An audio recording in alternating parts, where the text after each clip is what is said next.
Thursday, May 27th, 2025. We're over to Hadley Conservation Commission hearing tonight. First on the agenda is the notice of intent, 170-302, 250 Mullins Way, UMass Wet Building. The University of Massachusetts seeks to construct Energy and Water Research Center on Mullins Way within the riverfront area of the Mill River, bordering land subject to flooding and isolated vegetated wetlands. So here, who would like to open up for that? I am Jason Benny. I'm using a table here. It's kind of weird to like be. You can move up. Should I dance right here? So you stand in the middle and the first person has to see it. I'm gonna introduce it later anyway. So my name is Jason Benny. Good to see you guys again. We have Kristen McDonough from SWCA online, and we have Blair Nom, who is the project manager here from UMass. Kristen, do you want to like kick us off? Yeah, sure. So just as the commission just mentioned, this is for a 4,300 square foot pre-engineered metal building to replace the existing utility trailers as part of proposed upgrades. So UMass currently has a WET center, which stands for Water and Energy Technology Center facility associated with the wastewater treatment facility. And they've been currently working out of basically field trailers.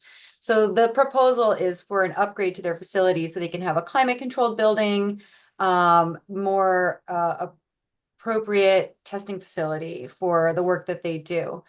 As you mentioned, this is in bordering land subject to flood. It is also in riverfront to the Mill River and the 100-foot buffer zone, as well as the 35-foot buffer zone, which is jurisdictional under the local bylaw. There's also an isolated vegetated wetland, which is jurisdictional under the local bylaw. And then just as a reminder, because this is an associated facility with wastewater, the activity is exempt from riverfront. So the big resource areas we're focusing here on are bordering land subject to flood and the buffer zone under the state act, and then also the IVW under the local bylaw. There is a net gain in compensatory storage for bordering land subject to flood. So the project does meet the performance standards under the state regulations, and there is a wetland mitigation plan proposed for the isolated vegetated wetland under the local bylaw. So this is a continuation of an application that we had opened at our last meeting. I think we were just waiting for some responses to some questions, but other than that, I don't have any other questions. Do you mind sharing the plans on the screen as a refresher? Me? Yeah, if you have them easily accessible. I do, actually. Let me do a quick share. Site walk with a couple of commission members. I forget what date that was. Yeah. 4 April.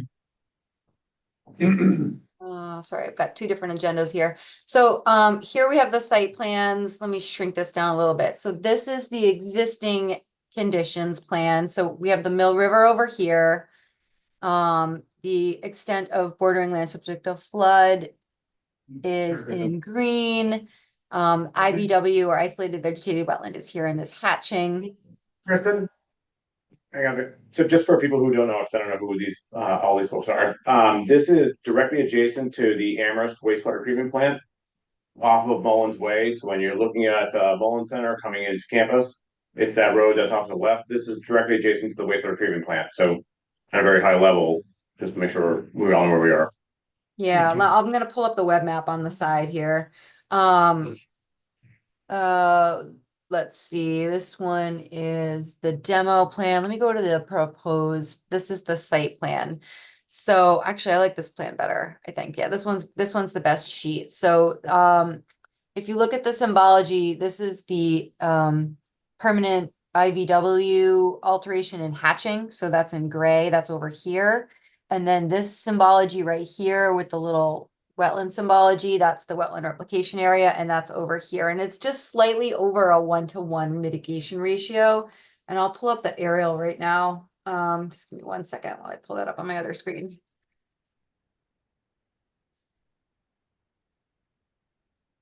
And then this is the building. And then Jason, can you remind me, this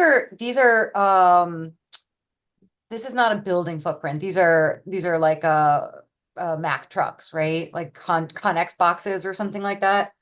Those are, so the ideally, the experiment will start as a benchtop size and then they make it about a pallet size and they're scaling it up so they can drive 20 and 40 foot trailers off of like a semi or slightly smaller. So those are where those would pull up to scale up and, you know, proof of concept so they can actually deploy these to sites around the state for the actual creating energy from wastewater.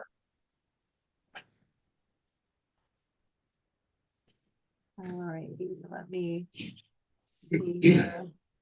I've got, just bear with me for 1 second and I will pull up the web map. Here we go. Okay, so here, just for, so if anyone's familiar with UMass, let me turn on the roads.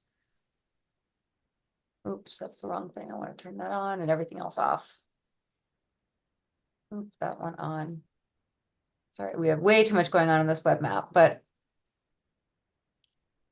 So here's the site right here. So just for context, this is 116. This is North Hadley Road. This is Mullins Way. So if you kind of drive in, this is the central heating plant over there. Drive up in here. It's right here. So yeah, so this is the existing facility. You can see they're kind of operating in a couple of Connex boxes, field trailer kind of a situation. They really need a climate controlled building. There's some old structures that will be demoed. Yeah. I'll flip back to the plans. Does that help, or do we want more context with the ortho? I'm good. I'll go back to the plans. Yeah, so this is the basically the site grading and drainage plan. So there is some stormwater management in here, and I believe the questions that were asked about was there's an overland pump. You can see these kind of call outs right here.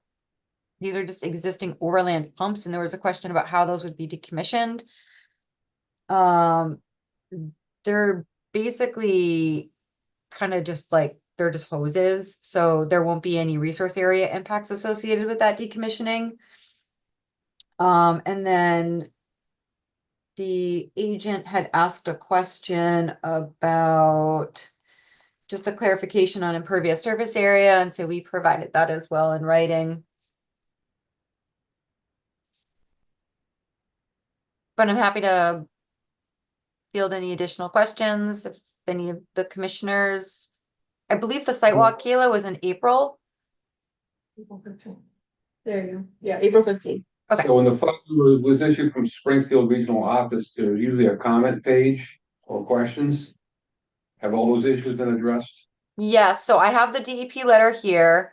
One of the questions was, the commission needs to ensure that any special conditions specific to the bylaw are kept separate from special conditions under the Wetlands Protection Act and regulations. You are free to do that, obviously. And then Plan C-002 shows a surface water pump. That was what I was just talking about, to be removed and disposed of below mean annual low. Or mean annual high, sorry. The narrative doesn't explain, and we provided this text over here in an email to the administrative agent.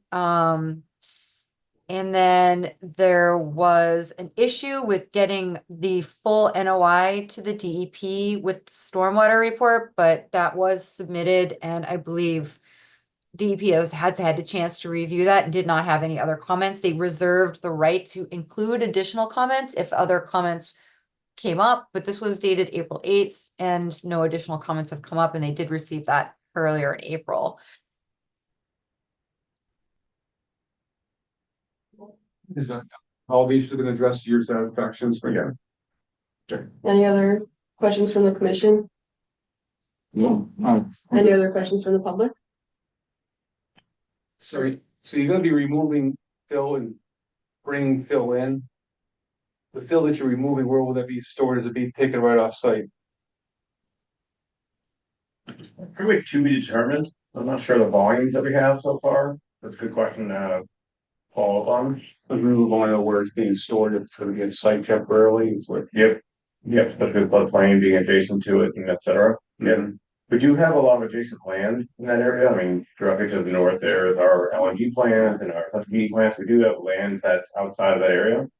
Obviously the facility needs to be adjacent to the wastewater treatment plant, which is the siting, but. Yeah, we can coordinate on that if going forward, that'd be one of the conditions. Yeah, we can include that as a I condition. think it should be, stored off, not at a location on this site, 'cause it's a Awesome. pretty tight site to begin with. Now, you're doing a mitigation of 1-to-1 replication of the wetlands? It's slightly over, so just to answer your other question, so there's a net increase in flood storage volume, which is the performance standards for bordering land subject to flood, and it's 5 cubic feet, so it's not a huge increase. And then for the replication, so it is 3,031 square feet of fill with a 3,068 square feet of mitigation. So it's let's just call it 1-to-1, but it's slightly over. I thought in the past, how frequently it was a 2-to-1 ratio when they're doing replication. This is straight out of the bylaw. It does not require it. It's isolated, so it's not a protection act under your bylaw. Okay, bylaw, okay. Any other board members have questions? No. All right, so I have a list of proposed special conditions. Let me share my screen. Okay, I'll stop. Sorry.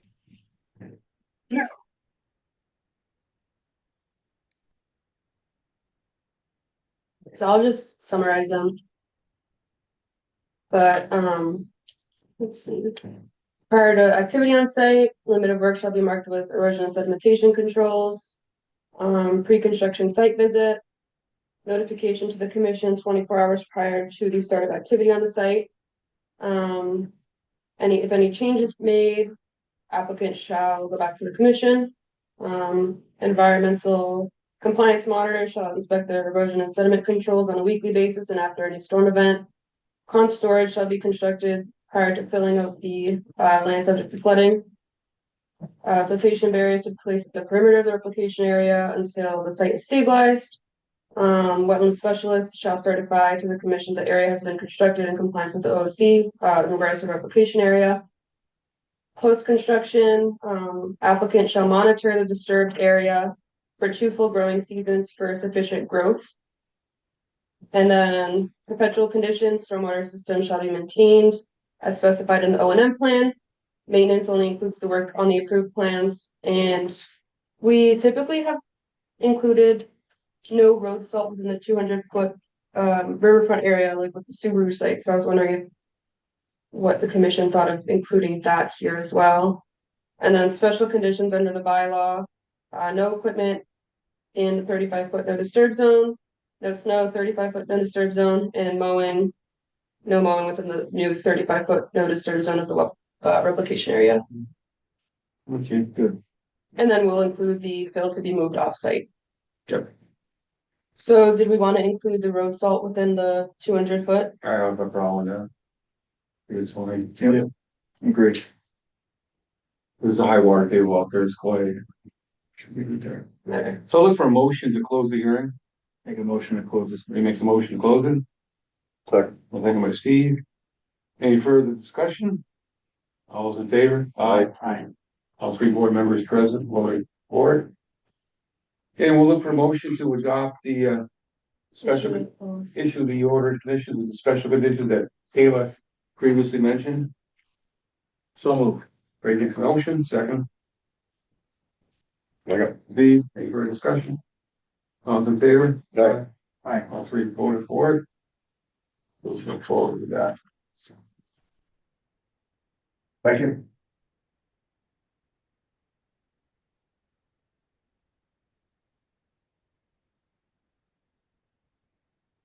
Thank you.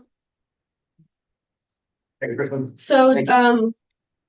Jason, do you want me to send the order to you or should I send it? Yes.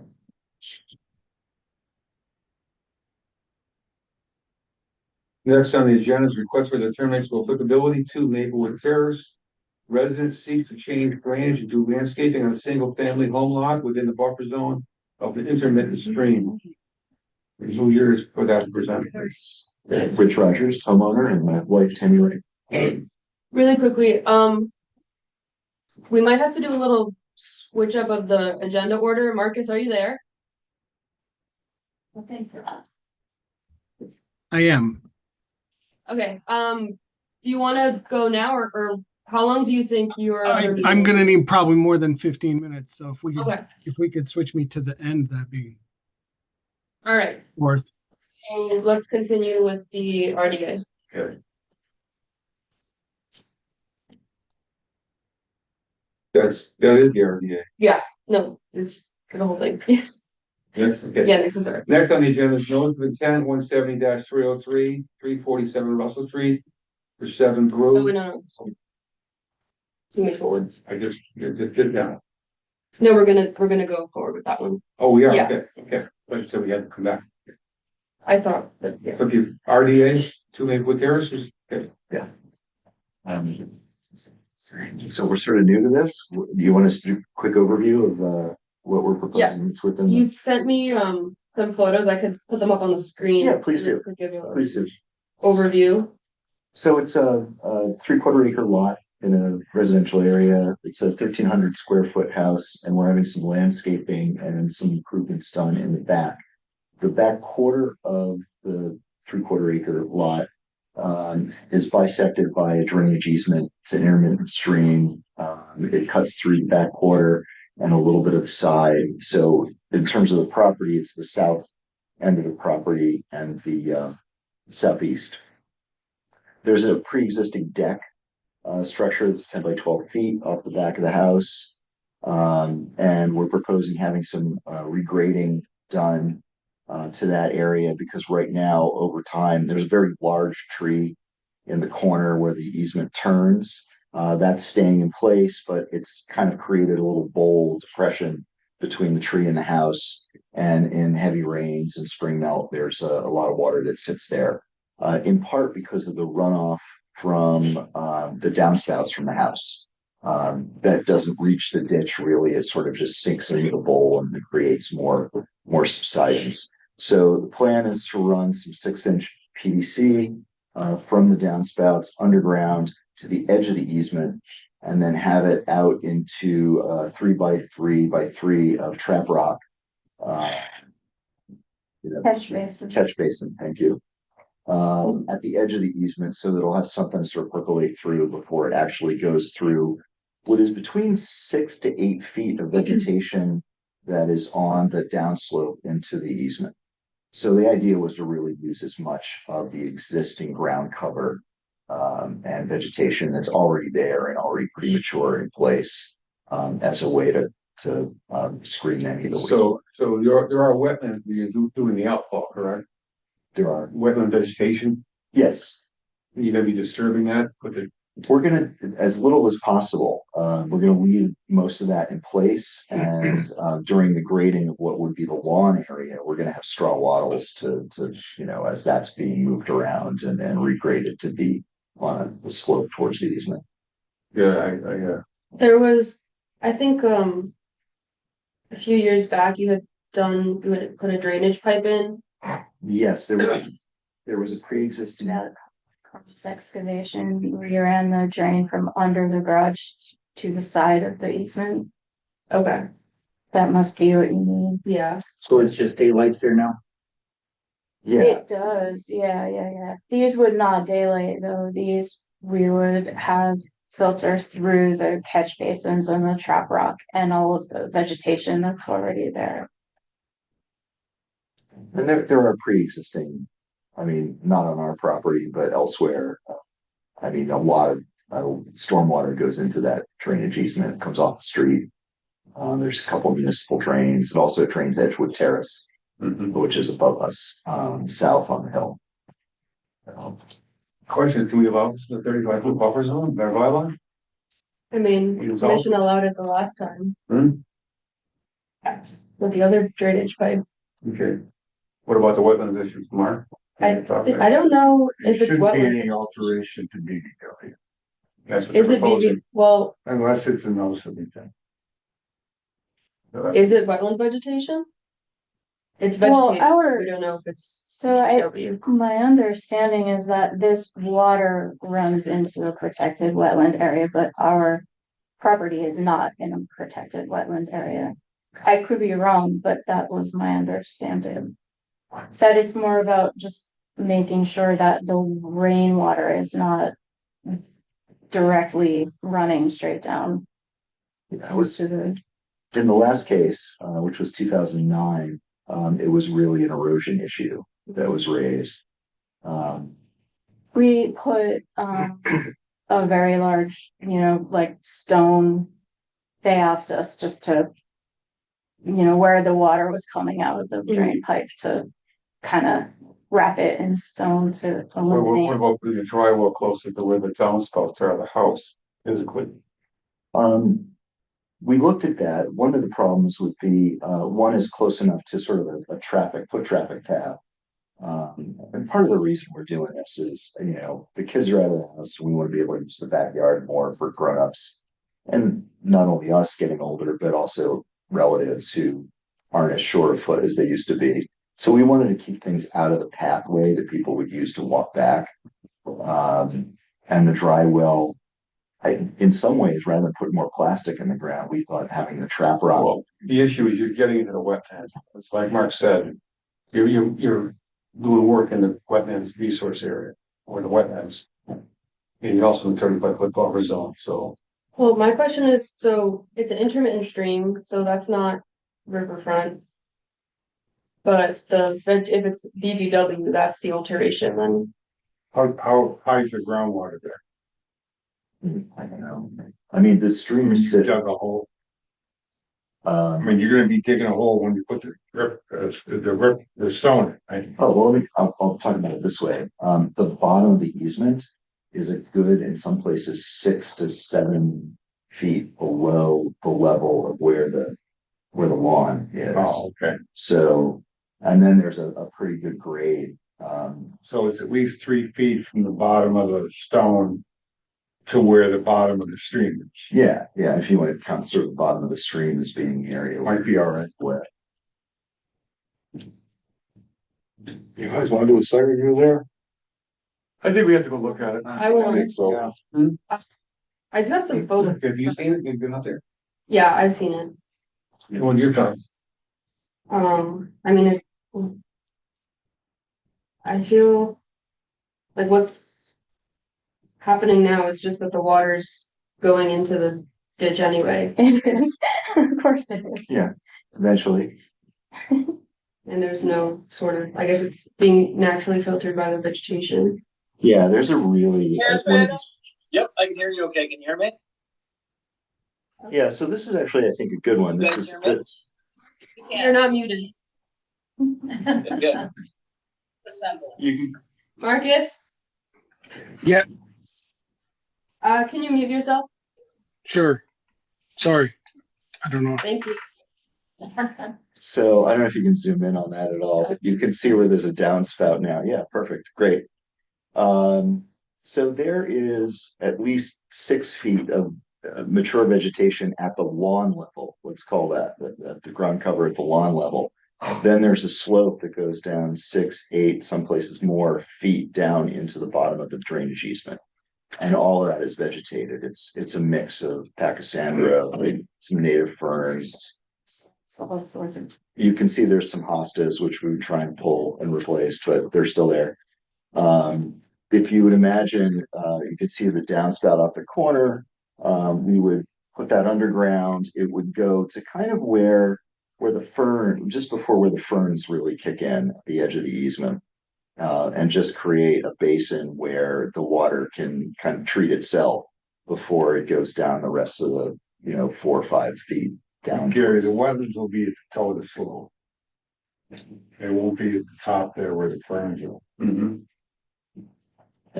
So it's such a steep bank. So. Are you fine with that, Mark? Well, I mean, as long as it's got a good erosion sedimentation control plan. Once we don't, Straw wattles while the work is being done. until the site's stable, yeah. Yeah. I mean, you see the commission's concern, they don't want any of that sediment ending up. Go. in the wetlands. Sure. Yeah. Is there anything else besides straw wattles that would be a good option? Is that the only drain you're doing, or you got another one? There's another one on the other side. One of Same deer? Same- So how are you gonna be doing the excavation? By Um, hand? A lot of it's gonna be by hand, because it's difficult to get equipment back in there. That's what I'm concerned with. Yeah. But Yeah, you can't put it right at the top of the slope, because you get a big slug of water and it could blow out. push it over. Right. there. Right. So you gotta have a setback. Yeah, so this is off the other side. If you can imagine a line going out from the edge of that deck towards the vegetation, that's where it would go. And that is about 35 feet at least.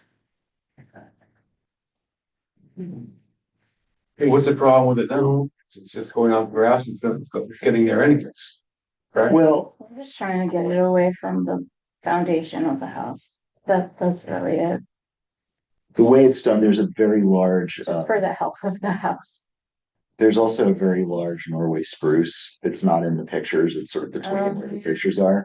So what happens is the water comes, because the spruce has grown over time, it's created more of a mound around it with the root structure. So when the water comes out of the downspouts, it doesn't really make it directly to the ditch. It tends to come and form a bowl right off the back of the house, right where we would, transverse usually, like come out of the back of the house and be there. So that stays pretty wet, mushy a lot of the time. And a lot of it's just the downspout water. So we'd like to just give the downspout water a better chance of reaching the ditch. But, have it be treated enough so that it's suitable Well, for the it weather. doesn't have to be treated. Well, I was just gonna say, it's, I mean, you're taking it right off the roof. You guys- Yeah. Roof rainwater is really not, it's clean as you can get, yeah. Okay. It's not coming from a driveway or something. Oh, yeah, no, it's. I think he needs to filter it. Filtered. And what kind of structure are you planning on putting in here? You're planning on putting a catch basin or something like that, or is this gonna be a concrete structure or blocks, bricks? So in the discussion I had with the landscaper, he was just gonna dig a 3x3x3 basin and fill it with trap So rock. you're gonna have a pipe going into it from there? Yep. And then a pipe coming out of it on the other side, or No, is no it just gonna come out of the Nope. stone somewhere? No pipe, just so it would filter through. Which is more or less what it does now, would just keep it away from the house and. So if you have a heavy rain, that bowl's gonna fill up anyways, no matter what you do.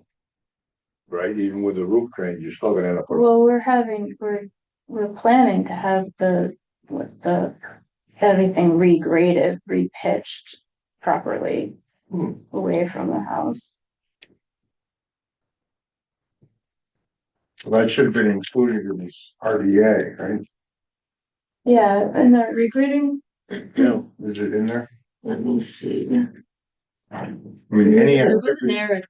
any activity within 100 feet is the wetland. It's all within 35-foot buffer zone too. Yeah, so for the 35-foot zone, everything that was happening in there, I did put in the project description. You know, We can waive if there's no alternative. Oh yeah, grading was in the original RDA. The drainage reasons. Yeah.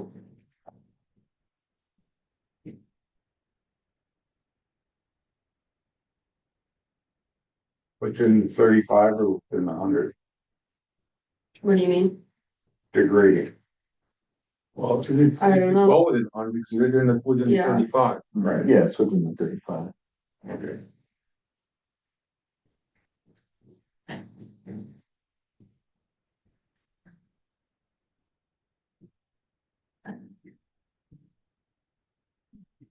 It's a tough one. I don't want to open up a set of precedents here. We're gonna, words. Site visit. I could also mention that, like, we're not the only house on the easement. I mean, there's dozens of houses on this easement with backyards and sheds and all sorts of things. They're all gonna probably want to do something too. Oh, See, we have rules within 35 feet, 100 feet, Yeah, and you're right in. You're not even, What would the alternative be?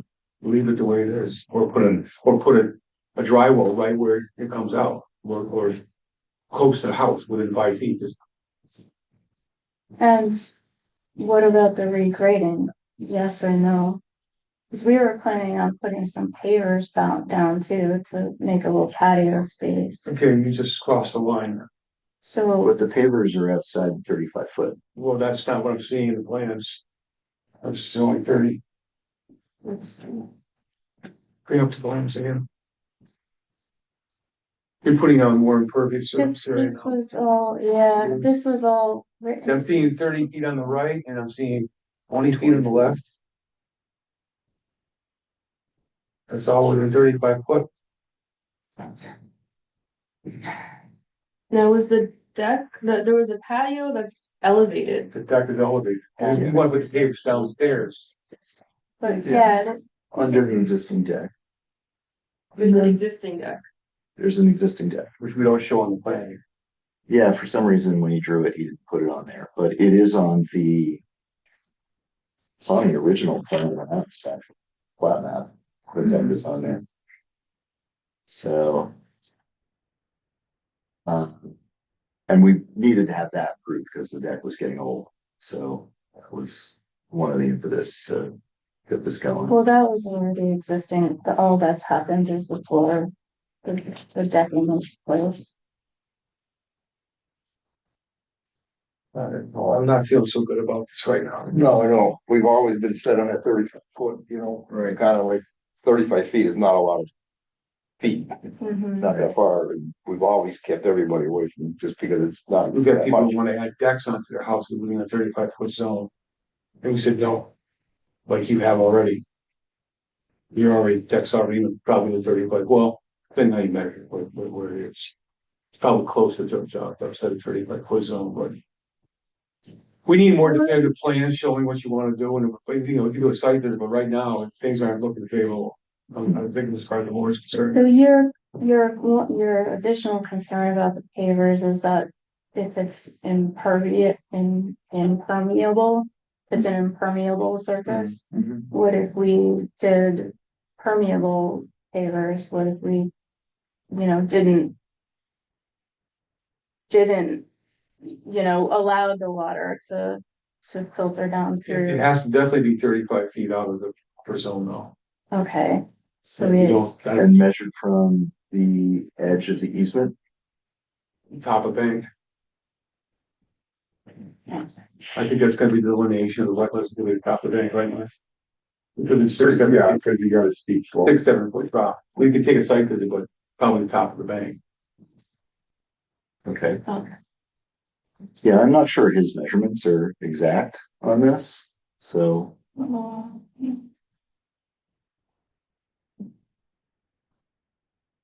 Is there any other questions we should answer or think about? I'd rather, I gotta go look at it. I mean, this is not, we're going within 35 feet. We gotta look at it. Right. We don't have enough pictures to look at, right? Right. I think we need a site visit, but right now, we're gonna continue the hearing. Okay. You have to go to town to look at it. Okay, so I'll look for, okay, Well, do you want to schedule something now? yeah, I'm gonna schedule something, I will motion to continue it. When's our second, we need second Tuesday, June again? June 10th. June 10th, okay. I'm gonna look for a motion to continue the hearing to June 10th at 6:30 p.m. I'll make a motion. Steve makes a motion to bring Mr. Sexton. Any further discussion? All those in favor? All right. I, Okay, we're gonna set the time to come out and look at it. What works for you folks? What works for you? Yeah, we'll make something work, what, like after work time, morning or? Time. you know, Ray, when you're available. You guys tell me? What's your schedule for tomorrow? Think we will. First thing? I got thumbs about 9:15. We'll do it after? the noon time tomorrow. Yeah. Oh, wow. Can you be there? Um, It's hard, it would be hard for me. Would Thursday, and Thursday would work better possibly, or I could be there. For Noon time on Thursday, Thursday, same noon time on Thursday, Noon time I could Thursday. be there on Thursday as well, Yeah, yeah. I'm booked there you go. Okay. Thank you. Okay. Thank you. And in the meantime, if you get some other, put something together, what you actually want to do for grading plans, paver plans, you know, with So more you're- detail, we can look at, or. Just, Or just like an updated measurement. you know, you gotta bring it to the next meeting anyways, but I'm just trying to get you prepared. Yeah, no, it's good to know. You go to the notice of center, we have to consider something else, Let's see. whether we're like one. Lake Warner is coming at 7:15. So I think we should skip to Garden Center. Oh, wait, no, we have the enforcement order. Enforcement order, 300 Denshy Way. Okay, So we began discussing this a while back. The stormwater system at 300 Venture Way was not maintained and became overgrown, structures failed. So we spoke about issuing a friendly enforcement order, just requiring them to bring it up to compliance. And I have a draft of what we will require with that enforcement order. Let me just find it.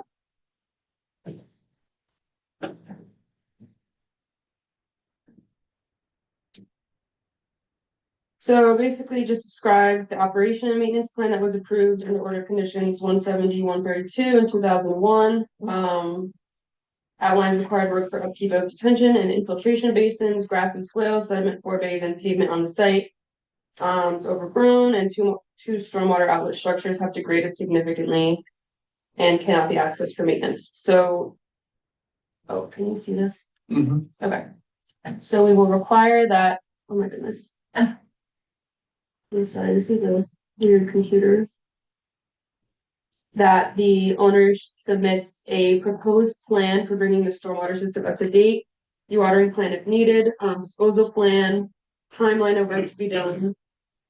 And a restoration plan that addresses how the basins and slopes will be stabilized after work is complete, type of vegetation used to receive the site, and monitoring weekly and after a rainfall event.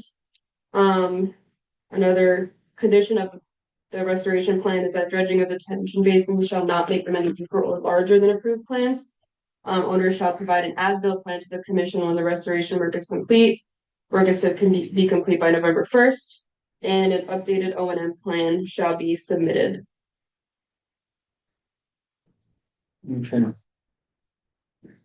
Do we have to The Mark Reed from Heritage Surveys, who's I believe doing the work, is not here tonight, but I sent this over to him and he didn't have any questions or issues with this. okay.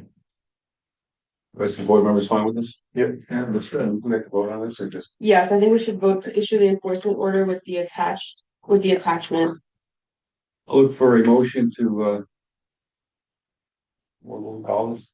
Issue the enforcement order. Issue the enforcement order with the attachment for. Clerk the motion? So Yes, Steve? Second? Any further discussion?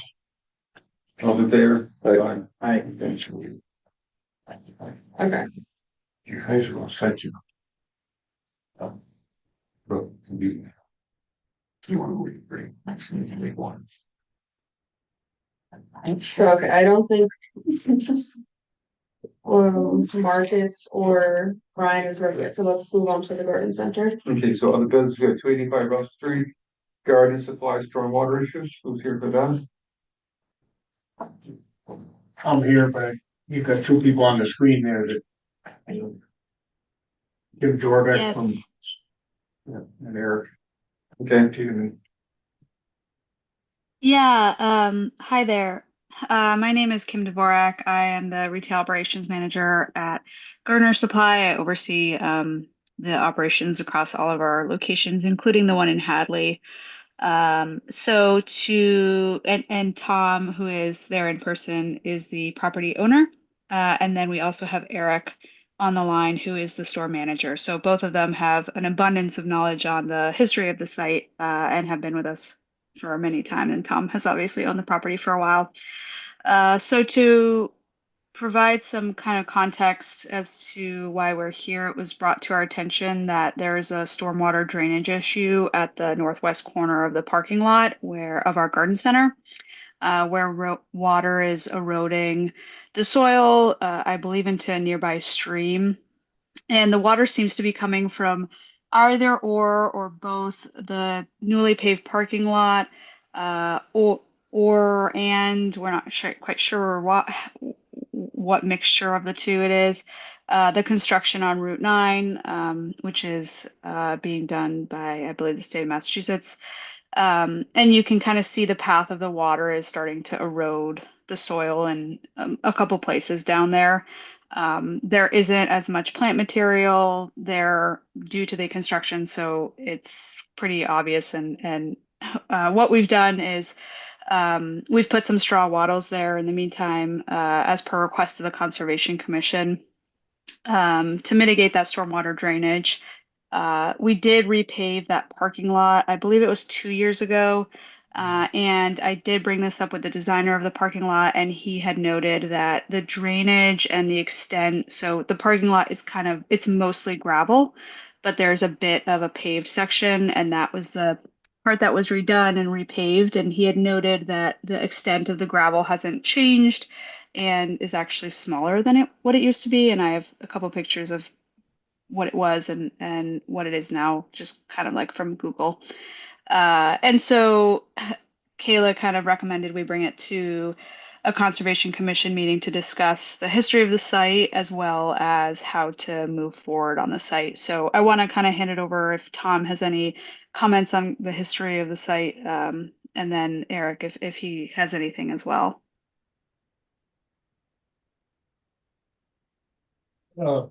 Prior to the relocation of the parking lot, there was never any issue at all. Of course, that was prior to any road construction. In the meantime, they regraded that parking area, created a larger parking area, or rearranged it. The area is really packed well, and then there's a little bit of asphalt going into that area and also along the, I want to say, the retail entrance. I looked at it today and the water is draining down. They put some straw wattles, I would say at least 6 different layers down there trying to slow that down. So we're just looking for some guidance at this point. I mean, obviously, you folks have seen an issue there and it needs to be addressed. Well, we as a board are not engineers. We can't tell you how to fix the problem. That's why you hire somebody like Berkshire Design. We did, and we designed the whole parking lot. And that's their responsibility, not ours. Everything does drain definitely that way. And that whole parking lot is very impervious. It's gravel, but it's hard packed. All the water is flowing right to that corner. And I put even up. That's where it is. It's right in that, Right to the left corner, right with that.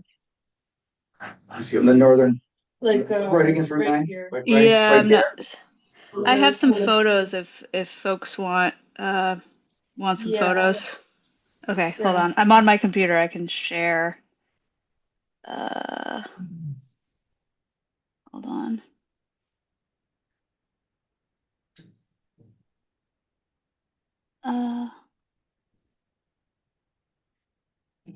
Okay.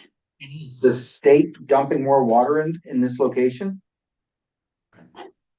We're not have sure. to go Tom, do you have any thoughts? They're looking at it, there's no way the water comes off Route 9 is going down there. It's all coming from that parking lot. So That way. hold on a moment. DOT says they're not doing anything special. It causes water to go up there. I can't see So- it. Can you see this photo? Yep, you can. Okay. So here's kind of where it's pooling in this corner over here. Natural low spot and it's. Yeah. So here you can kind of see the construction on Route 9, and this is kind of that corner, and it's draining down like under the bridge.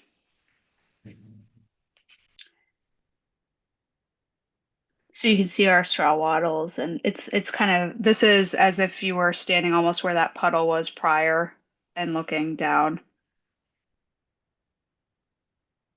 So the road has been widened there, correct? Yes. So this may not have been noticeable before they would widen the road. It could have been happening the whole time because the road wasn't as close to that point. But the point is, all the water's going that way, and it's not ours to solve. So now, you contacted Berkshire Design Group about it? Yeah, I did. Actually, I didn't contact Berkshire Design. I contacted our own designer, but I can contact Berkshire if you'd like me to. Yeah, because I don't know if this was a design thing or a construction thing, But it's that all the water is going to that corner. above our pay scale. It's not our responsibility to solve it. Jim, I think you should contact Berkshire Design. It was their Okay. design to be. I mean, Okay. they should have seen it coming. And now this, I don't think there was a certificate of compliance for this parking lot reconstruction, so, I mean, we haven't seen it, we don't know Correct. about sort of vegetation monitoring or stabilization, I don't know what it looked like when it was complete. When was the construction of the new parking lot complete? I believe it was approximately 2 years ago, but Eric or Tom, do you mind chiming in on the exact time?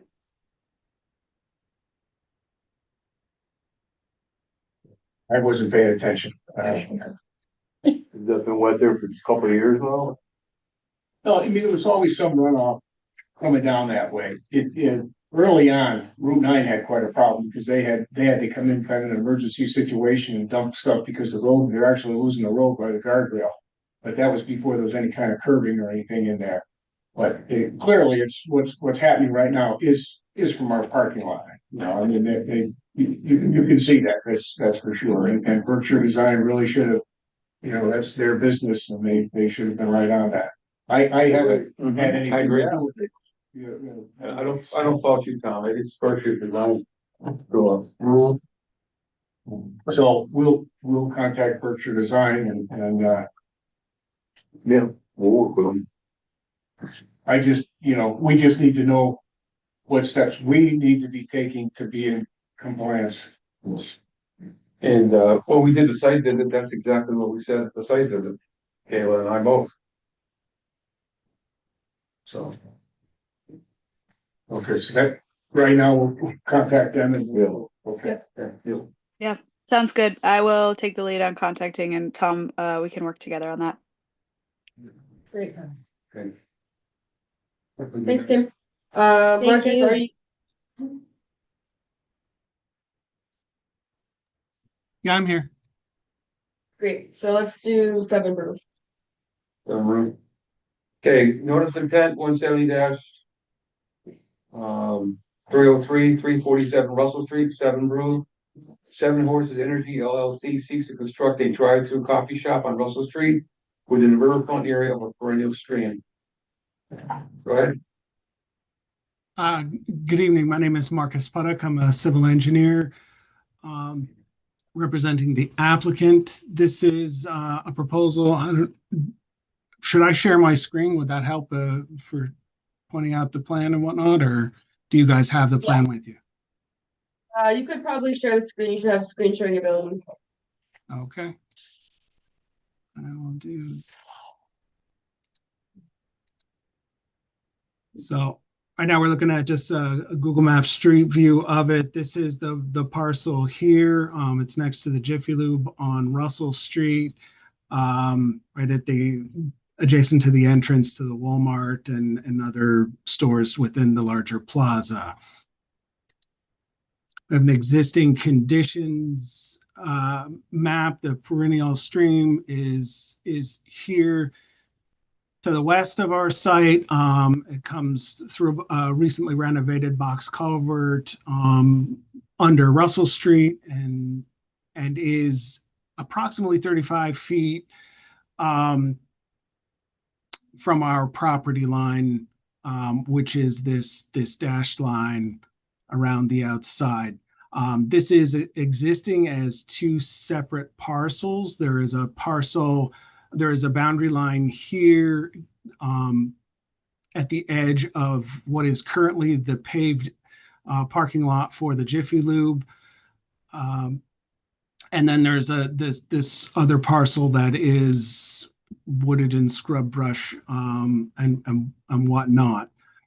We propose to eliminate the boundary line between these two parcels and remove some of the pavement and improvements that are currently used by the Jiffy Lube to add our proposed 7 Brew drive-through.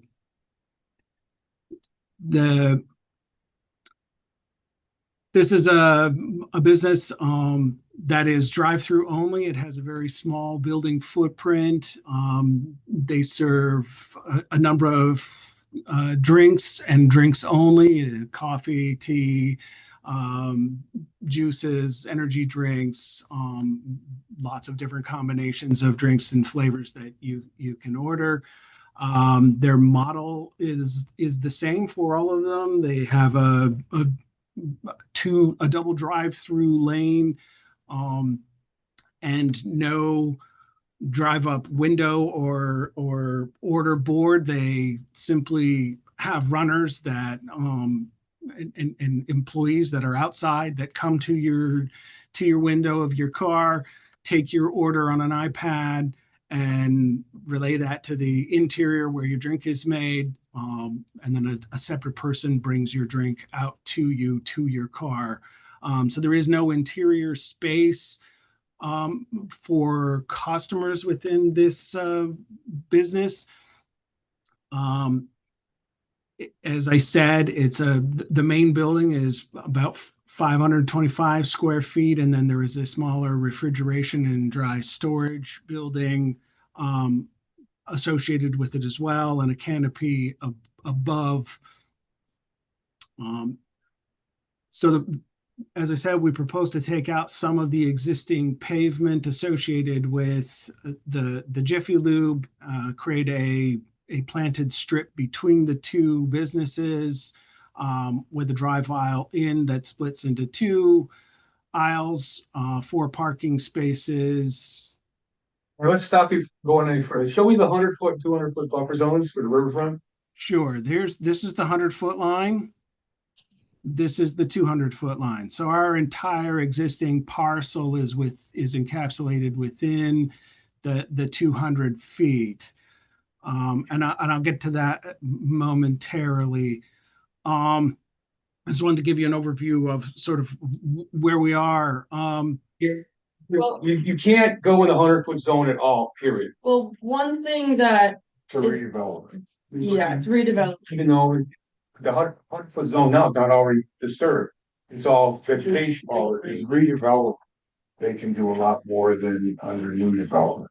Okay, so that's what you I guys, talked a lot with Kayla about this one. okay. Yeah. One thing that I think is missing, however, is the wetland replication area from DOT, which is, I think, complete. It's bordering the stream. So that should be shown because probably it will move the 100-foot a little bit outwards. I don't know if that puts any of your project in the 100, any further in the 100-foot, but If it gets closer to our property line, then it would move it over, yes. okay. Yeah, so that's something we'll want to see. Okay. Moving it over would put our essentially our entire site within the 100 feet. Well, where Given the that our existing property is this smaller portion over here. And so to be able to use this parcel, we actually had to combine it with the adjacent parcel. And we can't get it small enough. There is no way to make a smaller building than this. So the On a site this existing size. Jiffy Lube, that's on its own parcel totally by itself? the Jiffy Lube was a separate parcel from the parcel that we were developing. I'll go back to the. I think it's a separate parcel, but they're combining it. Yeah, Into so one. there's this smaller parcel, which we sought to use, but because of the building setback lines and whatnot, there's no land area left within the building setbacks in order to use just this parcel. And so we have to combine it with the adjacent Jiffy Lube parcel in order to, and remove some of their existing parking in order to be able to use this parcel really for any use. It's the same owner, Because they're two separate parcels, that's what I'm right, but it's the same owner. So if you look at But they the, purchased it at different times, did they or not? I don't know, but right now it's the same owner. Okay. They are the So- same owner. This has been, yes, and they are both the same owner. These have been separate parcels for a very long time. There was there was two takings by the Commonwealth in the corner, which further reduced this existing parcel down, and which is why it hasn't been developed to date because it's very small at this point and difficult to develop. They're We think we looking have at a good solution for that. I'm the sorry. definition of lot means an area of land in one ownership with definite boundaries. So this qualifies, even if it's two parcels, it qualifies as a lot. Okay. You looked at this in detail, yeah, Oh, yeah, I did my review and everything. so I will, I had a lot of questions. okay, Data has a lot. I have to lean on you on this one then. Mm. Or Kayla, I mean, we talked a lot, Yeah. so. Well, one thing we talked about was the degraded area. We don't have a calculation for existing degraded area. We also want to see it mapped. We don't know the extent because I think redevelopment, you can build up to the limit of degraded area or within 100. Well, if you construct anything closer than the existing degraded area, you owe mitigation or 2 to 1 Okay. for any of the, or over 10% or closer than. Mhm. So they're gonna owe a lot of mitigation. But we don't know the extent of the We don't degraded know the area. extent. I can't remember my comments, but I think I actually have a copy of them. so, I withheld the file numbers for a while until I got additional information. And I talked all this with Kayla, and I had a lot of comments, as you see there. Okay. First one says, this is not a true statement. Redevelopment projects are allowed to proceed within the riverfront area provided that work is confined to degraded areas. The narrative for riverfront redevelopment does not comply with the regulations. As the work is being submitted as a riverfront redevelopment project, no alternatives analysis is required and the commission does not need to review the analysis. Okay. And then a significant amount of mitigation is owed at a 2-to-1 basis per the redevelopment standards, as well as an improvement over existing conditions. And then compacted soils are not necessarily degraded. NOI needs to be clarified on total degraded area on the parcel that existed in 1996. So those are the redevelopment comments. The rest are about stormwater. So maybe we'll handle one at a time. So the bottom line is you're gonna have to address those questions. Mm-hmm. And then you're probably not prepared to do that tonight, correct? You don't have any solution. I'm prepared to address them. Yes, some. I did want to, in reading through the regulations, I would note that the 200-foot in densely developed areas Doesn't count. It's not, Hadley is not densely developed. well, wouldn't this particular area of Hadley right along this street, could that not be Yeah. designated as a densely developed area? No. To reduce the 200 feet down to 25? You have to go to Boston, town has to go to Boston, get it approved by the legislature. So this is not a densely developed area. It has to be approved by the legislature and not just the DEP? Yeah. That's there's the a- Rivers Protection Act. It was written in 1996. Okay. That's That's not the not way I gonna read happen. it, but I apologize. I guess I What happens didn't. in places like Worcester or Boston like that, Springfield. is Well, probably the closest Springfield one. and parts of Palmer are the only places in Western Mass. Yeah. And then, so, So this would be 200-foot riverfront. Yes. Given that, and given that a fairly significant portion of this would be within the 200 feet and not redevelopment and require 2-to-1 mitigation, and we don't have any other property, how would we go about that? Mitigation can be done off-site. Off-site, like, is there a specific place that we have to find our own place? How does that work? Is there any guidance? It's right in the regulations. I think there's a document on redevelopment. That just helped. I think it's a guideline for commissioners, but it could be helpful if you read through it. It gives some examples of what mitigation can include. I could send it over. It might Okay. have been you might have sent it over when you didn't. No, Oh, you did. if I send it to you, I send it to you too. I don't know if you sent it to me or if I just had it, but I think that could be a helpful I will document too. send. You probably. so until those issues are addressed, I can't see where we can proceed further forward at this point. And we're gonna need a peer review. So I did get they're at planning board now, so they got a peer review for both planning and conservation. I looked through it. I did have some questions on the peer review. That will only address stormwater, not river. It did address riverfront, but I don't. Who did? I mean- Grady Consulting, and they They were the surveyors for us. what?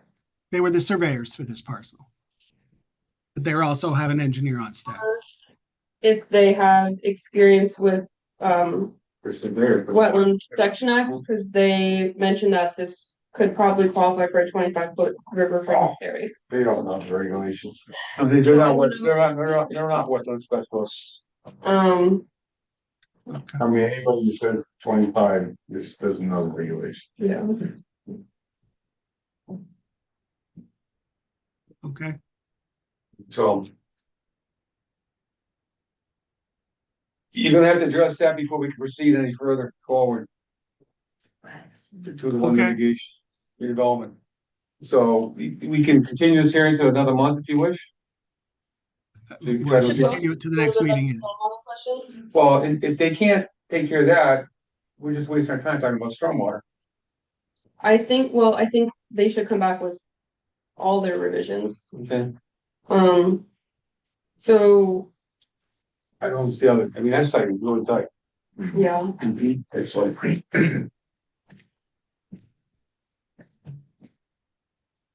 It is Yeah. very tight. I agree. I think you're gonna have a hard time getting from Vernon to us. Just because of the riverfront redevelopment, 2-to-1 mitigation, I don't see where you got the room for it.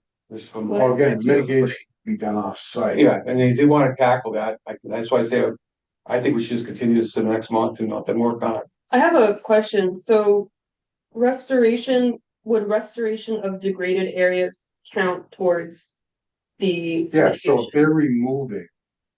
So he's talking about removing some of the pavement Mhm, and only putting on there. yeah, That doesn't count as restoration. it has to be like vegetated. Like vegetation, like along the Connecticut River where it's never been cut.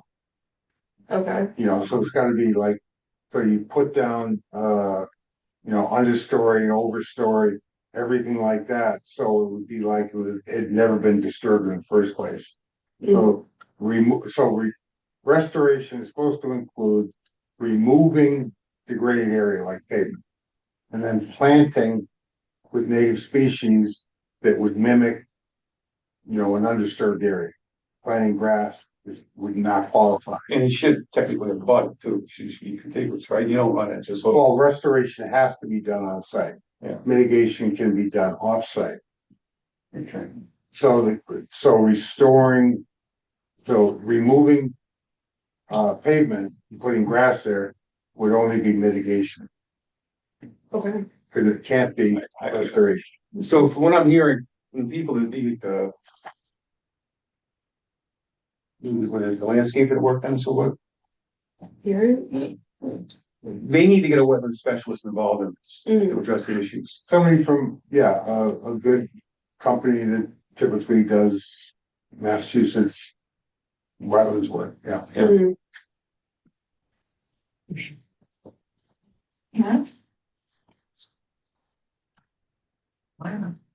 Okay, are there any additional questions this evening or? So should we save stormwater, or do you wanna talk a little bit about the stormwater, or? I would personally would rather not at this point, unless they can resolve that other issue. We're just wasting, we've got other things to take care of on the agenda. Take care of the next meeting. Alright, so our next meeting is in 2 weeks anyway, so that's pretty soon. Yep. So Marcus, do you wanna come back with more information, some corrections Yes. and or revisions to the riverfront redevelopment plan, a degraded area? Figure out the mitigation. And update the wetlands replication, make sure to show the wetlands replication area and the new buffer zone. Okay, Maybe we'll, Not gonna have 2 weeks. No, Great. I mean, we could continue it for July. I'm gonna, Yeah, dude. I'm gonna move, I'm gonna look at what we got for July date, second, Tuesday. 8. July 8th. I'm gonna look for a motion to continue this hearing to July 8th at 6:30. Make a motion to continue this. Ray makes the motion, seconded by July 8th. Steve. Any further discussion? All in favor? Aye. Aye. This will give you enough time to try to work on it. okay, thank you for your time. Thank you.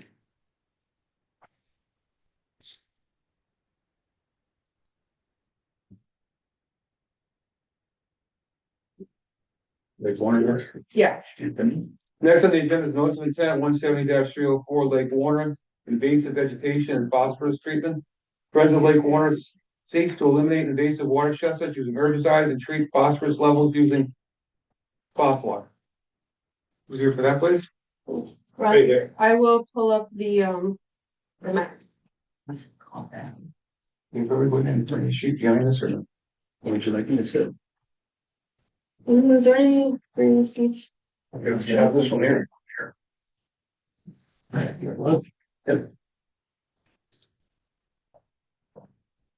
Go.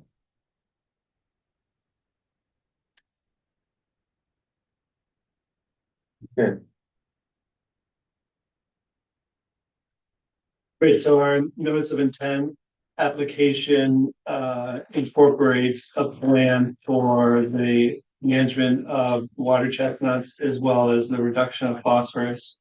We're submitting a permit for a 5-year plan. And the plan is to use an herbicide treatment 2 to 3 times a year during the first 1 to 2 years, and then reducing it as we see the plant reduction over the course of the 5-year plan. On the map, we've highlighted those areas where we plan to use the herbicide. And then we plan to supplement the herbicide treatment with hand pulling, which we've been doing for 20 years unsuccessfully. And we've recently collaborated with the Connecticut River Conservancy to increase the amount of hand pulling. We had, I believe, 10 hand pulls last summer with up to 20 volunteers per session. So literally hundreds of volunteers out there pulling water chestnuts, and we're just not able to stay on top of it. So the use of Diquat is an herbicide treatment that is used regularly to treat water chestnut, and it will be applied by a certified specialist licensed by the state of Massachusetts. In terms of the phosphorus reduction plan, we're requesting the use of FOSLOC, which is not yet approved in the state of Massachusetts, but we will be applying that if that approval is forthcoming, which we understand it will be in the next year or two. And the idea with the FOSLOC is that we will reduce the phosphorus content in the water column and the sediment to reduce the growth of vegetation in Lake Warner. Okay.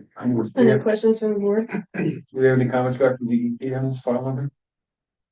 Yes. Number one, Foslock does not appear to be an approved for use in Massachusetts. Please see the pond and lake connection letter included in the NOI filing, which is undated, which explains this. And then there's just a question about the date of there was a lake assessment report. And the last one was about filing as an ecological restoration limited project, which I believe, what was there? They just needed to prove that the interests identified in the Wetlands Protection Act have been degraded or destroyed by anthropogenic influences. And the applicant must clearly explain to the commission what those anthropogenic influences are. And Brian, you, from what I understand, responded that water chestnut was brought in artificially. It's not Correct. naturally occurring within the lake. We got the date for the report. And yeah, I guess the only question that's remaining is what the timeline for FOSLOC approval, which you said is in the next year. So with this work, I know that you wanted to start herbicide treatment this summer. So would you do them kind of separately? Separately, right? They're two separate. So we can treatments. make that a separate condition. You order before order That FOSLOC cannot be contingent on applied. state approval. State approval. Yes. Okay. Are you gonna be measuring, like, how are you measuring the success of using the dipot? Are you gonna, like, what sort of data are you gonna be collecting? Well, we'll work with CRC they measure each pole by the number of pounds pulled, and we'll be able to monitor by, photographs. Typically you see a before and after of, what's in the pond where they treat. What happens after 5 years? Well, the idea is that we would reduce the amount of water chestnut in the pond so it could be manageable by hand pulling or it's eradicated. The lifespan of a water chestnut is up to 11 years. So, even if we eradicated all the plants, we would still be, pulling out weeds from chestnuts that are in the sediment potentially. So, but we're just trying to get ahead of the amount of invasive species in the lake at this point that we can't keep up with the hand pulling. I see we probably have some land abutters here that have any questions. What does it do to the fish? That was my question. It's What's water not, quality? What is not considered toxic to fish. It actually in the application says you can eat fish that are from the water that's been treated by dicot. Well, I'm another abutter, Jonathan Carter, 95 River Drive. We also farm on 40 acres adjacent to Lake Warner. We're directly in one of those coves they propose treating. Dicot's pretty strong stuff. It's highly toxic to aquatic invertebrates. This is the basis of the food chain. These are insects we're talking about that the fish eat and the birds eat. There's plenty of mixed data out there. Some of these reports say it's okay. I printed some of these out for commission to take a look at, but if you look at a material safety data sheet, these highlighted portions are relevant. I've got a memorandum from the EPA about currently labeled rates of dicot being potential risk of adverse effects to non-target terrestrial and aquatic animals. I've got dicot causes, mutation of mallard embryos. I've got something from the state of Washington saying adverse environmental impacts as well. I mean, there's a lot of stuff out that affects salmon, affects, anyway, we're just pretty concerned that it affects livestock. some fish that were in there that you read about? Yeah. Yeah, anyway, there's a lot of information that this is dangerous stuff. So If I can jump in, I'm gonna ask you this. It's an approved chemical by both the EPA and the Commonwealth of Mass. You cannot deny the project strictly because they're proposing the use of dichloride. Can't do it. I mean, you could, but you're gonna lose on appeal. Because it's approved by the state and the feds. I mean, it is what it is. I thought somebody just said it wasn't approved. It is That's approved. Okay, Fosline, yeah. okay. So, this also can only be applied per manufacturer specifications. By a professional. By a professional. They have to get a separate permit from DEP called the WMO4 permit in order to use the chemical. A lot of commissions, a lot of people have the same concern. Unfortunately, it's approved. It's approved for use. Okay.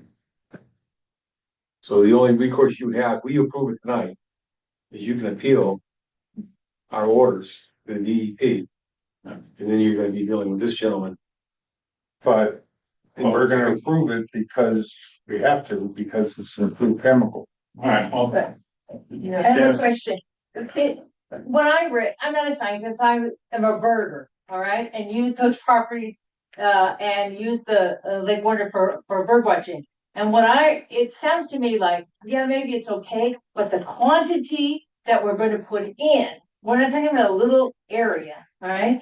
And what I keep reading is what happens as it dies, that's what really influences the fish and does damage then to the birds and other things that are eating the dead stuff. So, we're talking about putting in an entire Lake Warner, right? Or are we talking, I think that is a huge impact, and you say, yeah, it's approved, but are there, so many acres, is there an area which says like, this is good, and then this is too much? I think that the green areas that are shaded on the screen are the areas that are gonna be treated, and I think what you're talking about earlier. Right, it's not gonna stay right there. So I think you raised a point about what's gonna happen when all the vegetation dies. I believe that's probably gonna affect the oxygen levels in the lake, and maybe one way to address that is to phase it. I don't think it'll be a massive, if you kill it all at once, maybe it'll impact the organisms in the water due to the changing oxygen levels. Do you know the That's size something of that you could these? monitor. Do we know the size of these areas that they're talking about? It says one is 5.75 acres, one is 1 acre, and then the top one is 4 acres. It's very small print, but. And in the research total and about- using it, does it talk about how much is, the volume? Like, okay, you could just spread it in Lake Tahoe or Erie Lake or I Um, something. think as Kayla was saying, that the restriction is you cannot cover more than 50% of water body based on the decomposition of the weeds that you're eradicating, because it creates an increase in the level of oxygen. But our plan is only these 10.75 acres out of the 70 acre. Now, Brian, I'm just Yeah. curious, what, Friends of Lake Warner, why do you want to do this? I don't think I really understand that part. Like, why is it so important to eradicate the water chestnut? I know it's choking, but if we have fish kill, then the people that get to use the lake won't be fishing because there's gonna be a lot of dead fish. So I'll just read the notes that we put into the DEP file here. The uncontrolled spreading of water chestnut not only threatens this water body by taking up nutrients and space that could otherwise be occupied by native vegetation, but also, if continued to grow unabated, provides seed material that can be spread to other local water bodies. Water chestnuts have been considered to be one of the most problematic invasive plants in the Connecticut River watershed. Thanks. How much does it cost to hire the company to? So, an annual treatment, we're budgeting about $10,000 for. And if you had that $10,000 to hire people to pull chestnut, would it increase the amount of people pulling chestnut? Because right now it's volunteer based, right? Yeah, so say you had a $10,000 budget to hire people. It doesn't work. They tried it for 20 years. Well, But it's been, not that many it's been people. a small group of people. If you, Yes. if you have 10 grand to put out there for people to come pull, you're gonna get more people to come pull. I was just wondering, it's another option. You can't get them to pick asparagus. Well, that's hard. You're gonna get ready to go out there and pull water acceptance? So saying, But I have you're just seeing this map makes me, I mean, water chestnut is a floating plant. Okay, so how is treatment of a portion of this lake gonna eradicate this plant? It's just like, and you know, we live in a top area right in that cove. This is like a mosaic of two species of water lilies, aquatic smartweed, pickerel weed. It's, there's not a ton of water chestnut in that particular cove, and it's out in the middle of the lake. So I don't even understand how the treatment plan is gonna be effective if it's applied that way. and it'll kill all those other things as well. Are these shallower areas? They're Yeah. very shallow. But they're, And is there a way of, what I'm, we're in another cove and it's 100 That's- feet out, it's on muck, can't even get to the Yeah. water. Yeah. I thought you guys were gonna remove all that sediment, which was gonna take care of this chestnut issue. That was one of the plans that Lake Warren's had as well. we just went through a big dam repair upgrade. Is there a way to empty this pond down and let that freeze? Will that kill the water chestnut? My understanding is that DEP does not look favorably upon drawdowns because of the Okay. impact on, Maybe in grade rates. yeah. Okay, all right. So in terms of I mean, it is a lot. It is allowed. Yeah. will it be hand application? So you'll be specifically targeting water chestnut? Let me read the application process here to be correct. Yeah. When correctly applied by a licensed applicator, dicot is considered safe for humans and animals. No swimming restrictions after its applications, but is recommended to avoid the treated area for 48 hours as a precaution. So there'll be signs going. Mhm. But how are they applying it? Is it granular? Is it a liquid It's spray? one Spray? second here. It's a spray. One second. So as I mentioned, it would be applied by a fully certified aquatic applicator in Massachusetts. Treatments will be conducted using GPS guided airboats equipped with custom calibrated pumping and mixing system. For granular formulations, a calibrated blower system is used instead of a less accurate rotary spreader, ensuring precise application and minimizing off-target exposure. So it's very specific to the plant. And Mark, this is, you can, I mean, just stuff like that, I mean, this is a moving body of water. Right. You can put it on that, Yeah, oh, yeah. even though that's There's so many lakes, incorporated, yeah. there's so many lakes that already use it. You know, it's very.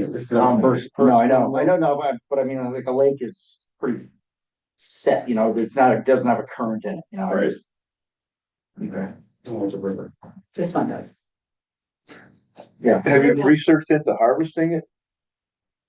Harvesting them?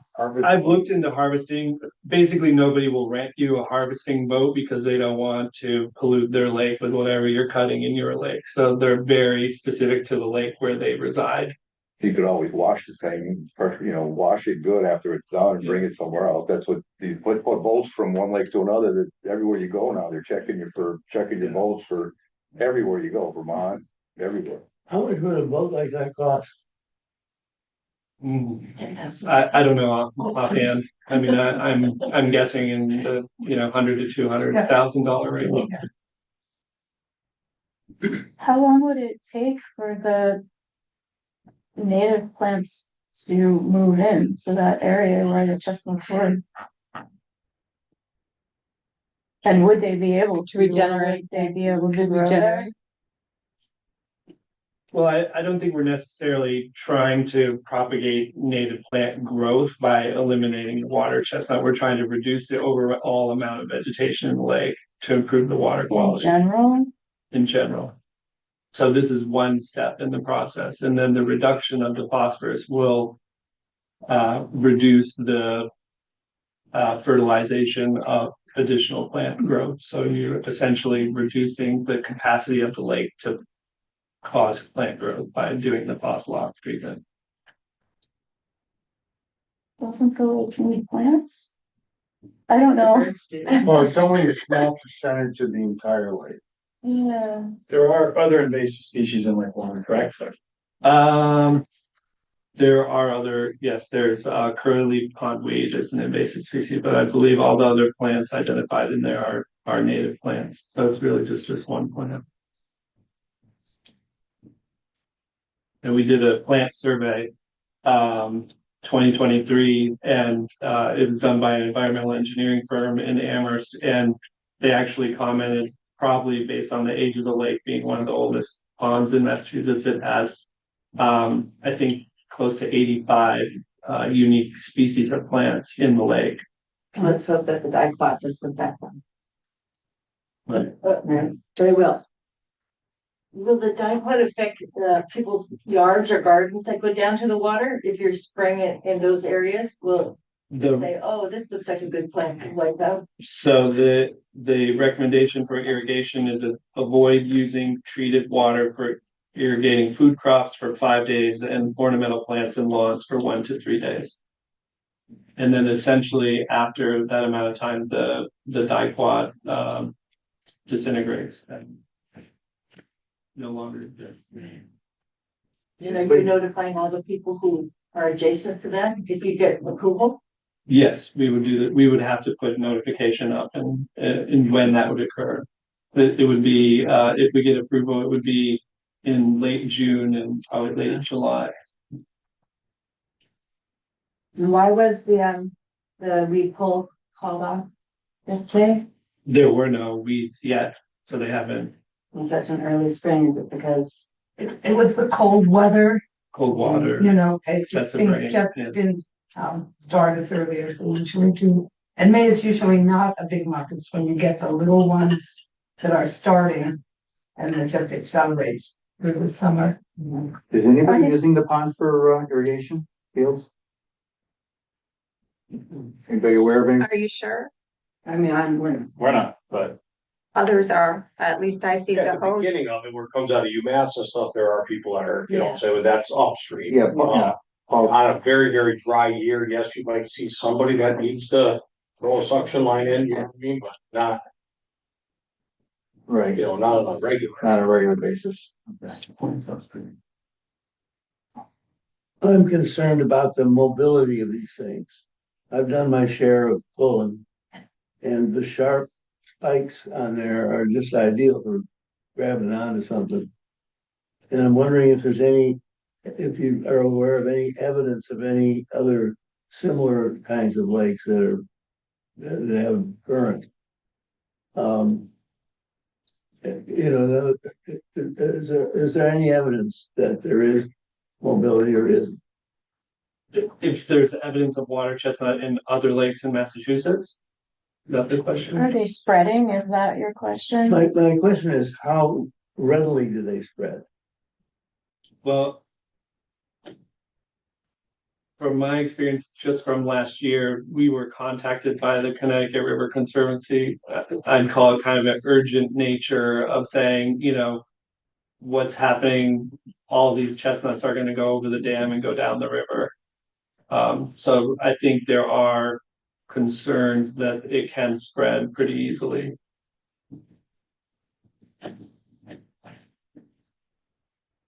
how long have they been in this lake? Does anyone know that? I only have information from Jason that they've been doing polls for more than 20 years. So I don't know if anybody has, if you've been polling for more than 20 years. Yeah, we were pulling 20 years ago. Yeah, so it's been a while. Just as an FYI, I fished Lake Champlain quite a bit. And the lower part of Lake Champlain was like a 17-mile stretch from South Bay, New York, all the way up to Ticonderoga. And all the bays, it's just hundreds of acres of water chestnuts up there that are just saturated. And I know Steve's probably been up there too. The state of Vermont's been chopping them up with these machine harvesters. They're harvesting them, yeah. And you go up to Benson's Landing and you spend a day there and you'll see 4 to 5 of these machines, these poles, these adapted platforms, just cutting them up. They load them onto the back of that boat. And then they've got pulley systems to load them onto dump trucks up there. And then the state, I'm not sure what they do with them, whether they use them for fertilizer, they haul them off site. But they literally go into the same bays year after year and spend weeks and months just cutting those areas up, those big bays up there. And again, I'm sure it's equivalent to hundreds of acres of all the way from that strip from South Bay, all the way up to near Ticonderoga. And they work on for months at a time. There's one of those harvesters in Bombazine. Yeah, yeah, and again, the state of Vermont does it. I don't think New York does it. No, I take that back. New York does do it because South Bay is technically New York waters, and there's 2 or 3 of those boats that are located right there at the South Bay ramp. And then again, Benson's Landing in Vermont, they're working on those for months. Wouldn't take months to do the pond. You know, but if we could you get a harvester in there, so get one somewhere, it seemed like that would be the way to do it. Or hire somebody to get a harvester and harvest it and that's it. But you said you can't get a harvester. Have you tried really hard or just a little bit? I've tried. I wouldn't say Okay. really hard. Okay. I mean, I've talked to everybody that has a harvester in Western Mass. Well, we had a chance of maybe buying a used one. This is quite a few years ago, but there was a lot of, even used, was a lot of expense, but it was within the realm of affordability, but then we have to have a place to put it and store it, and we have to service it. And, you know, we just don't have, I'd love to do harvesting, but we don't have the state of Vermont behind us or the state of New York, you know, helping with this. And we just kept putting in the financials and the size of our organization. And it was very difficult to make it work. And also finding a place to put all the harvested material is also a challenge. Well, that's something I talked about with Jason Johnson when he was the director. Right. And we volunteered our property as a landing spot because we have some accessible land there. So that is certainly something we would consider. You know, I remember when you volunteered Yeah. that, and then the boat thing became very complicated, it was in another state, you know, it was a lot of, and we're no experts either about how well it was working, you know, whether they could several tens of thousands of dollars into it. So, I'm not against, the application. Even though I own a lot of land on Lake Warner, because I'm a farmer and I understand what chemicals are needed for us to grow and do what we have to do to even survive. But it's $10,000 per application, is that what you're saying, and multiple applications in 1 year, or is that for the year? Multiple applications in 1 year. For the 10,000 range? Yes. All right, because I'm just trying to think about this harvesting machine that, you know, is Friends of Lake Warner gonna run out of money? You start this, you know, chemical application and then, you know, I know a lot of neighbors donate, but I'm not quite sure the funding, or is a boat or something like that, something worth looking into. And then again, like I said, I'm not 100% against it. My father could have kept the water rights and we could have owned the pond and, you know, other people had chances to buy it too. So it's not mine. So I do have to respect the owner's, you know, decisions, just like when we rent land too. You know what I'm saying? In order to grow crops, we have to use certain chemicals to properly do it or to get a saleable crop. So I have to respect, you know what I'm saying? But in water, I guess that's a little bit different than applications on land. And I do have cows that do drink water at Lake Warner, you know what I mean? So I do have concern, but I understand that if it's targeted to the plants, you know, maybe it'll stay in that area, you know, solution to pollution is dilution. I know some people don't like to hear that, but you know, it will work itself out, you know what I mean, and not be, you know, so I mean, that's my 2 cents on it. It's not my body of water, you know. So there are clearly some concerns about the use of dicot, but the reality is that we can't deny the project because of the use of dicot, but what we can do is add certain conditions, work some of these concerns into the conditions of the project so that, you know, some concerns are at least abated. Any final questions from the board? Do you have a proposed schedule of application and how this is all gonna go, every couple of months? It was in July and August. It would be basically during the germination phase of the plant, before the chestnuts are created, so in the early phases. And then, I mean, once the chestnut's created, the plant, doesn't matter if you kill the plant, basically, so it's trying to get to the plants. But you're saying it's gonna go on for 5 years? Right, it would be. How many applications per year? In the first year, we're looking at 2 to 3, and then 2 to 3 in the second year, and then probably 1 to 2 in the out years, 3 to 4, and maybe down to 1 in the fifth year. It all depends on the success. And you have the funding set aside for that for the 5 years at this point, or trading on Fundraising each year. Okay, so you don't have the funds for a 5-year program at this point. And does the area sprayed change in the, like, this is the first year, or this is exactly the only place for 5 years? But I think it would basically be a reduction in that area. And that go to other areas? Expand into other parts of the. Right, those are the most heavily infested areas on the lake. And to Jonathan's point, those are kind of just blocked out areas. I don't think we would be broadly spreading that whole area. It would be, again, like I said, targeted to the plants in that area. You know how much the price of that used harvester you were talking about? This was quite a few years ago. It was ballpark, I can't, it was somewhere between 20 and 50,000 they were asking. yeah, but you're spending 50 now. Right, but we also had to would have spent thousands getting it to us and thousands housing it. Cause you can't just live on the lake all the time. So gets. I mean, that. If we had more support. So the harvester also, is damaging to the wildlife in the lake and is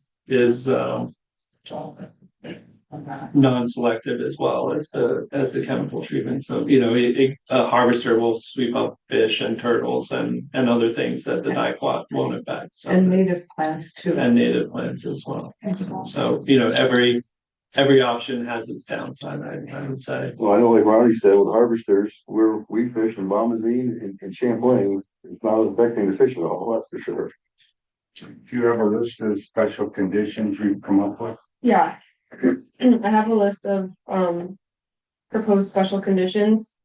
I think one thing we can include is requiring some sort of monitoring after the second application, how it's affecting other vegetation, how it's affecting any fish or wildlife in the lake before continued application for the next maybe 5 years.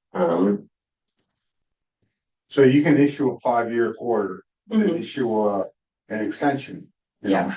Every 3 years. So I'll just read through the proposed special conditions for the project. First is that the applicant shall provide a copy of this order to the person or persons supervising herbicide and chemical application. Signs indicating that an herbicide application is underway shall be posted by the applicant at public access areas. And we can also include that abutters of the lake are notified in advance. I don't know how far in advance. Re-entry times shall be included on the signs. Herbicides are to be applied by a state licensed applicator using only US EPA registered and state approved herbicides. The applicator shall be licensed by the Massachusetts Department of Agricultural Resources and shall follow all legal directions. If only chemicals approved for use by Mass DEP and this order shall occur. If changes to the lake management plan are proposed, applicant must consult with the Conservation Commission to determine if a new notice of intent is required. If I may, so it's not Mass DEP. Mass DEP issues the WMO4 permit, but it's Massachusetts Department of Agricultural Resources, the Pesticide Bureau, that actually approves the use or whether or not an herbicide is approved for use. Okay, I think in this one, I meant more that the order, that this notice of intent was filed with Mass DEP and the Conservation Commission, and this is issued under the Wetlands Protection Act. But I can remove that if that is No, I mean, that's fine. Okay. Mass DEP, the WMO4 is Yeah, a different I mentioned section of DEP. that is, a special condition later for the WM4. Oh, okay. Commission shall be notified at least 48 hours prior to herbicide or chemical treatment. And they shall be provided with the name and phone numbers for all persons responsible for compliance with the order. Chemical and herbicide containers shall be disposed of off-site in accordance with the manufacturer's recommendations. Applicant shall require or shall provide the commission with a year-end report, which contains following information: summary of work conducted during the year, assessment of level of success, name of the, we have the name of the herbicide, EPA registration number, dates of application, amounts of herbicide applied, and the name of the applicator. Documentation of before and after conditions, including photos, data, and water quality measurements. And recommendations for invasive species and phosphorus control for the following year. I added no herbicide use is permitted within 48 hours of forecasted rain, which maybe can address some concerns about, runoff or, spread throughout the lake and into the river. Notification shall be provided to the conservation in the case of any fish kill events, which would, address any sort of, concerns about other vegetation and wildlife, and if it's impacting the ecosystem as a whole within the lake. Herbicide and chemical application shall occur between May and October of each year, and application to the WM4 shall be submitted to the, I think this is the correct DEP office, but Mark, correct me if I'm wrong, DEP Office of Watershed Management before herbicide treatment can occur. So there's also actually the people who need to be notified about the fish kill, I think is Mass Fish and Game. Okay, I can get you the number and the address. It's online. I could probably find it. I will include that. You do a Fish search and for wildlife? fish kill. Fish. Well, if you do a Google search for fish kill, Okay, it should come up with the Fish and Game website. okay. Because all we're gonna do is contact Fish and Game. Mm-hmm. I'm sorry, I just have a question about kind of the timeline of these things. So there's a permit issued to move ahead with this plan. And, but then something goes not according to plan, like a massive fish kill. What happens then? Like that seems, like after the fact, this bad thing happens. Oh, there's other agencies get involved if there is a fish kill. We want to avoid that. Yeah. We Yeah. don't want a fish kill in North Carolina. Right. That's something like, how do you? I don't know. Control it till after the fact. Right, this seems like it's an after the fact thing. Like, this is a potential. We should be concerned about it. But it shouldn't have anything to do with the application of the dicot. Well, according to some studies, it does. It could, because if everything decays in the pond, it becomes anoxic and then you get a fish kill. That's how it happens. It shouldn't be that anoxic, though. But it's very shallow water there. So And I don't think it's gonna be all at once. I don't think all the water chestnut will die. Are you doing phased applications or you're applying it all at once? Well, again, according to the guidelines for the application, it says that you shouldn't apply it to more than 50% of the water body. So we're doing it, This is 15% at best. Right. You've identified 15% of the area, but you're gonna target in those areas, so it could be 5 or 7%. Right. You get done. Right. Yeah. And then I also included a condition under the bylaw that will there be hand pulling as well? Yes, that's part of the Okay. application is to continue hand pulling, So so we don't have to come back and do the ROA. That's how they're gonna measure the results. So the plant material shall be stored at least 35 feet away from the lake shore. That's just the one I put under the bylaw. That's how we're gonna judge the effectiveness of the application. You're gonna get decreased pulls. Pound. You show results, if not. Okay. Is there a lake around here that was done? Like, what's the closest lake to here that was done? Wood Lake and Worcester. I don't do Worcester. I think Worcester is the one that I've seen referenced, and I know the CRC is working with the city of Hartford that use dicot to reduce water chestnut. I just came from a West Stockbridge Concom meeting, there's two lakes there, it's Hard Pond and Shaker Mill Pond. And they're proposing, they don't have, the same species you have here, but dicot is part and parcel of almost any lake tree. Any lake in Massachusetts where they get a permit for it. We're gonna ask me about fog block in there, so. Oh, yeah, Foslox, we could just put use A fog block. of Foslock. Approval. Approval for use of Foslock is contingent upon.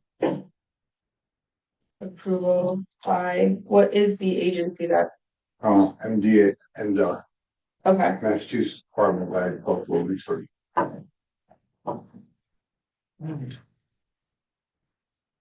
okay. Okay. And then we also should decide, how early we want notification of application. So we already had Oh, 48 hours. 48 hours. Okay. So I'm looking for a motion to close the hearing at this time. Make a motion close. Steve makes motion, seconded by Ray. Any further discussion? We've had quite a bit, and we've already discussed some conditions already. All those in favor? Aye. Aye. Steve? I don't know, why, I guess. Okay, so all three voted yes. Was that to close the hearing or to issue Close the hearing and issue the conditions. with the special conditions? Okay. Probably be very pleased to be honest, most of them. Okay. Pretty nice job. Thank you. Anytime. So Brian, I will send you, order conditions. Okay, thank you. Thank you. Okay. You'll see you, Jim. See after. All right. No, I'll start there. Sure. Up. See it. Thank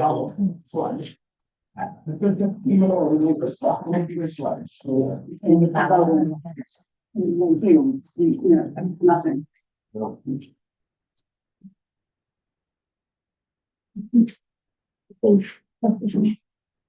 Always on its friends. Okay, any public comments? All the public.